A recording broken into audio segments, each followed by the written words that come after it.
सर्वमङ्गलमाङ्गल्ये शिवे सर्वार्थसाधिके शरण्ये त्र्यम्बके देवी नारायणी नमोऽस्तुते। ॐ ह्रीं दुं दुर्गाये नमः। ಓಂ ಶ್ರೀ ಗುರುಭ್ಯೋ ನಮಃ. ನಮ್ಮ ಯೂಟ್ಯೂಬ್ ವಾಹಿನಿಯ ಸಮಸ್ತ ವೀಕ್ಷಕರಿಗೆ ನಿಮ್ಮ ನೇತ್ರಾವತಿ ಮಾಡುವ ನಮಸ್ಕಾರಗಳು.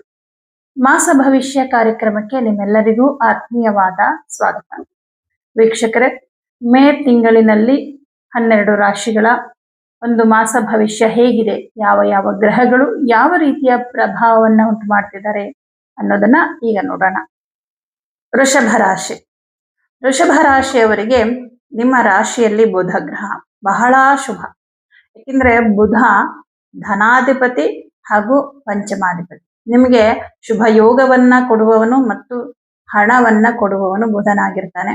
ಈ ತಿಂಗಳಲ್ಲಿ ನಿಮ್ಮ ರಾಶಿಯಲ್ಲೇ ಬುಧ ಇರ್ತಾನೆ. ಹಾಗಾಗಿ ಮೊದಲನೇದಾಗಿ ಹಣಕಾಸಿನ ವಿಷಯದಲ್ಲಿ ತುಂಬಾ ಚೆನ್ನಾಗಿದೆ.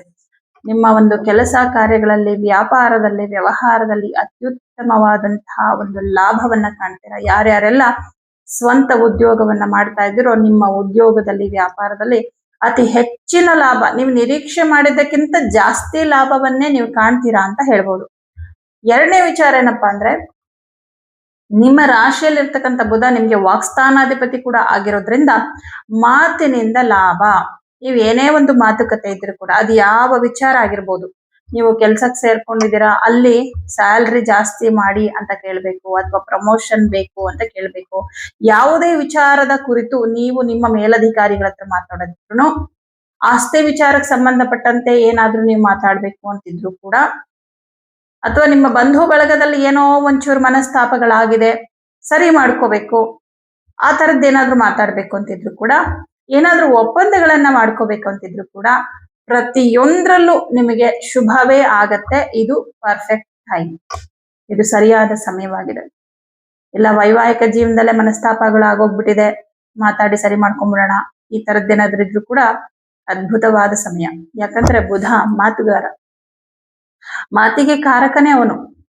ಏನ್ ಮಾತಾಡ್ಬೇಕು, ಯಾವಾಗ ಮಾತಾಡ್ಬೇಕು, ಹೇಗ್ ಮಾತಾಡ್ಬೇಕು, ಎಷ್ಟು ಮಾತಾಡ್ಬೇಕು, ಎಲ್ಲಾ ನಾಲೆಡ್ಜ್ ಕೊಡೋನು ಬುಧ ಗ್ರಹ.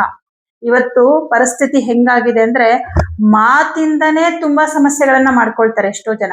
ಯಾವ ಸಂದರ್ಭದಲ್ಲಿ ಏನ್ ಮಾತಾಡ್ಬೇಕು ಅಂತ ಗೊತ್ತಿಲ್ಲದೆ ಕೋಪದ ಕೈಗೆ ಬುದ್ಧಿಯನ್ನ ಕೊಟ್ಟು ಏನೇನೋ ಮಾತಾಡಿ ಸಂಬಂಧಗಳನ್ನ ದೂರ ಮಾಡ್ಕೊಂಡ್ಬಿಡ್ತಾರೆ. ಆದ್ರೆ ಮಾತು ಬಲ್ಲವನಿಗೆ ಜಗಳವಿಲ್ಲ. ಎಷ್ಟು ಚೆನ್ನಾಗಿ ಗಾದೆ ಮಾತಿದೆ ನೋಡಿ. ಗಾದೆ ಯಾವತ್ತೂ ಸುಳ್ಳಾಗಲ್ಲ. ನಾವು ಸರಿಯಾದ ರೀತಿಯಲ್ಲಿ ನಮ್ಮ ಮಾತನ್ನ ಹಿಡಿತದಲ್ಲಿ ಇಟ್ಕೊಂಡ್ರೆ ಕಲಿಯುಗದಲ್ಲಿ ನಮ್ಗೆ ಸಮಸ್ಯೆಗಳು ಬರಲ್ಲ. ಮಾತು ಮತ್ತು ನಡತೆ ಇದೆರಡು ಸರಿಯಾಗಿರ್ಬೇಕು. ನಿಮ್ಮ ರಾಶಿಯಲ್ಲಿ ಇರ್ತಕ್ಕಂಥ ಈ ಬುಧ ಗ್ರಹ ನಿಮಗೆ ಮಾತಿನ ಚಾತುರ್ಯತೆಯನ್ನ ಕೊಡ್ತಾನೆ. ಈ ತಿಂಗಳು ಈ ವಿಷಯದಲ್ಲಿ ನಿಮಗೆ ಅದ್ಭುತ ಅಂತ ಹೇಳ್ಬೋದು. ಎರಡನೇ ವಿಚಾರ ಏನಪ್ಪಾ ಅಂದ್ರೆ, ನಿಮ್ಮ ರಾಶಿಯಲ್ಲಿ ಈ ತಿಂಗಳು ಪೂರ್ತಿ ಬುಧ ಇರ್ತಾನೆ. ಆದ್ರೆ ರವಿ ಗ್ರಹ 12ನೇ ಮನೇಲಿ ಇರ್ತಾನೆ.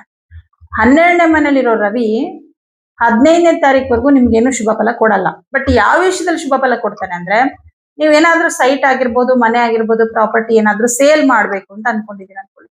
ಆತರ ಸೇಲ್ ಮಾಡೋದಾದ್ರೆ ಸ್ವಲ್ಪ ಆ ಪ್ರಯತ್ನವನ್ನ 15ನೇ ತಾರೀಕು ಒಳಗಡೆನೆ ಮಾಡಿ, ಅಷ್ಟು ಒಳಗಡೆ ನಿಮ್ಗೆ ಸೇಲ್ ಆಗಿ ಆ ಹಣ ನಿಮ್ ಕೈಗೆ ಬಂದ್ಬಿಡುತ್ತೆ.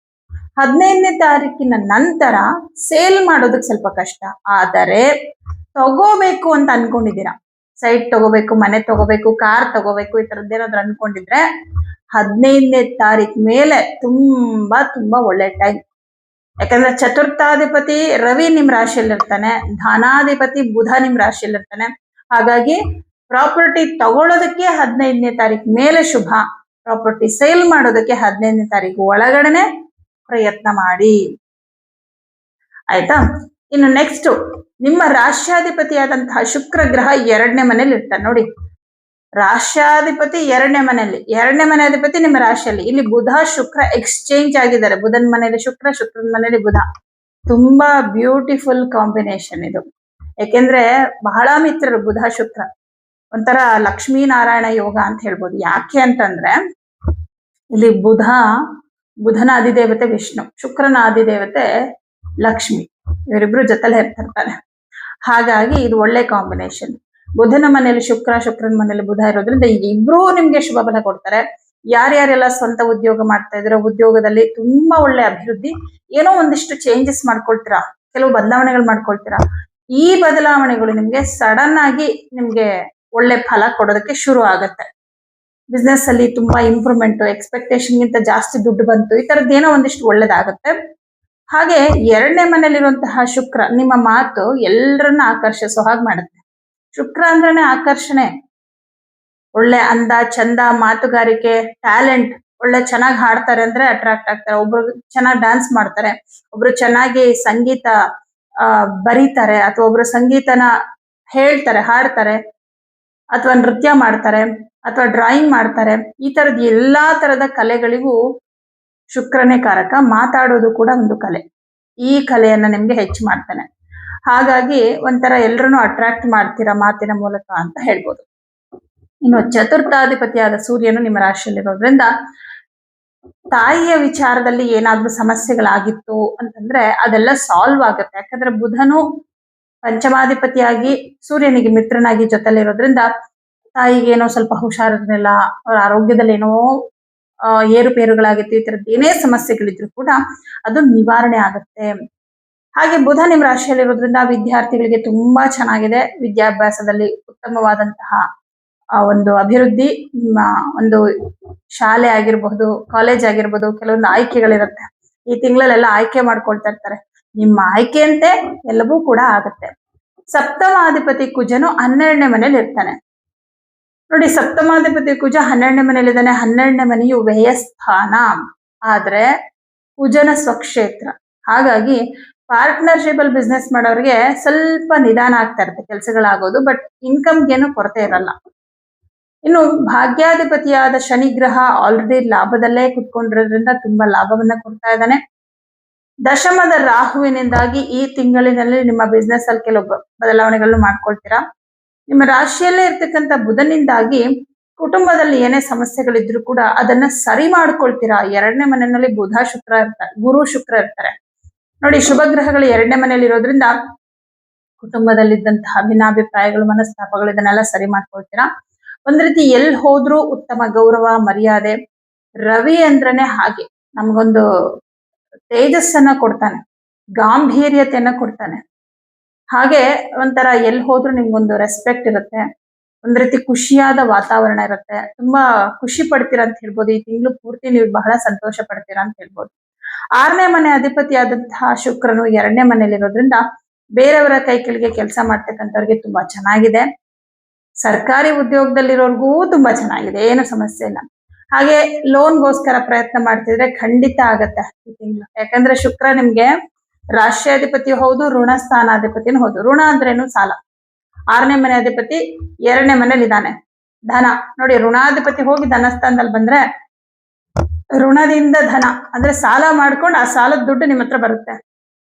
ಬಟ್ ಒಳ್ಳೆ ಪರ್ಪಸ್ಗೆ ನೀವು ಲೋನ್ ತಗೋತಾ ಇದ್ರೆ ತುಂಬಾ ಒಳ್ಳೇದು. ಮನೆ ಕಟ್ಟಬೇಕು, ಸೈಟ್ ತಗೋಬೇಕು, ಮನೆ ತಗೋಬೇಕು, ಇಂಥದಕ್ಕೇನೋ ಲೋನ್ ಮಾಡ್ತಾ ಇದ್ದೀರಾ ಅಂದ್ರೆ ಖಂಡಿತ ಶುಭಾನೆ. ಮುಂದಿನ ದಿನಗಳಲ್ಲಿ ಅದನ್ನ ತೀರಿಸ್ಕೊಳ್ಳುವಂತಹ ಒಂದು ಶಕ್ತಿ ನಿಮ್ಗೆ ಯಾವ ತರ ಇದೆ ಅದರ ಬೇಸಿಕ್ ಮೇಲೆ ನೀವು ಲೋನ್ ತಗೊಳ್ಳಿ, ಒಳ್ಳೇದು. ಕಂಪ್ಲೀಟ್ ಆಗಿ ಚೆನ್ನಾಗಿದೆ ಅಂತಾನೆ ಹೇಳ್ಬೋದು. ಎಲ್ಲದಕ್ಕಿಂತ ಮುಖ್ಯವಾಗಿ ಕುಟುಂಬದಲ್ಲಿ ನೆಮ್ಮದಿ, ಸಮಾಧಾನ, ಸಂತೋಷ. ಸ್ವಲ್ಪ ಟ್ರಾವೆಲ್ ಮಾಡ್ತೀರಾ, ಹತ್ತಿರದ ಪ್ರಯಾಣ ಇದೆಲ್ಲನ ಮಾಡ್ತೀರಾ. ಇದರಿಂದ ಕೂಡ ಮನಸ್ಸಿಗೆ ಬಹಳ ಖುಷಿ ಸಿಕ್ಕತ್ತೆ ಅಂತ ಹೇಳ್ಬೋದು. ದಶಮದಲ್ಲಿರ್ತಕ್ಕಂತಹ ರಾಹುವಿನಿಂದಾಗಿ ನಿಮ್ಮ ಕೆಲಸದಲ್ಲಿ ಒಂದು ದೊಡ್ಡ ಮಟ್ಟದ ಚೇಂಜಸ್ ಆಗತ್ತೆ. ನಿಮ್ ಕೆಲಸದಲ್ಲಿ ಅದು ಯಾವ ತರ ಬೇಕಾದ್ರೂ ಆಗ್ಬೋದು, ಆದ್ರೆ ನೆಗೆಟಿವ್ ಅಲ್ಲ. ಅಂದ್ರೆ ನಿಮ್ ಕೆಲಸದಲ್ಲಿ ನಿಮ್ಗೆ ಈಗ ಸದ್ಯಕ್ಕೆ ಇದ್ದಿದ್ದ ಪ್ರಾಜೆಕ್ಟ್ ಇಂದ ಬೇರೆ ಪ್ರಾಜೆಕ್ಟ್ ಕೊಡ್ಬೋದು, ಅಥವಾ ಪ್ರಮೋಷನ್ ಕೊಡ್ಬೋದು, ಅಥವಾ ಡಿಪಾರ್ಟ್ಮೆಂಟ್ ಚೇಂಜ್ ಮಾಡ್ಬೋದು, ಅಥವಾ ನಿಮ್ದು ಗ್ರೂಪ್ ಏನಿರುತ್ತೆ ಆ ಗ್ರೂಪ್ ಚೇಂಜ್ ಮಾಡಿ ಬೇರೆ ಗ್ರೂಪ್ ಹಾಕ್ಬೋದು. ಏನೋ ಒಂದು ಬದಲಾವಣೆಗಳಾಗತ್ತೆ ಕೆಲಸದಲ್ಲಿ. ಆದ್ರೆ ಯಾವ ಕೆಲಸದ ಬದಲಾವಣೆಯು ನಿಮ್ಗೆ ಕಷ್ಟಕರವಾಗಿರಲ್ಲ ಅಥವಾ ನಿಮಗೆ ತೊಂದರೆ ಆಗೋ ತರ ಇರಲ್ಲ, ಒಳ್ಳೆಯ ಬದಲಾವಣೆನೇ ಆಗುತ್ತೆ.